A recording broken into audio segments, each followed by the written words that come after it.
ராஜா வருகிறார் ஆயத்தமாவோம், ராஜா வருகிறார் ஆயத்தமாவோம், இயேசு வருகிறார் எதிர்கொண்டு செல்லுவோம், இயேசு வருகிறார் எதிர்கொண்டு செல்லுவோம்.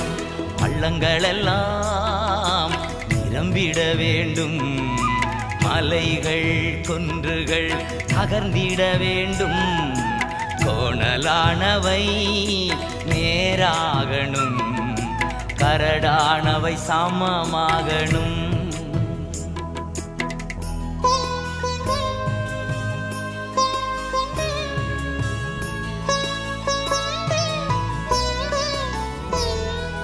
நல்ல கனிகொடாம் மரங்களெல்லாம் வெட்டுண்டு அக்கினியில் போ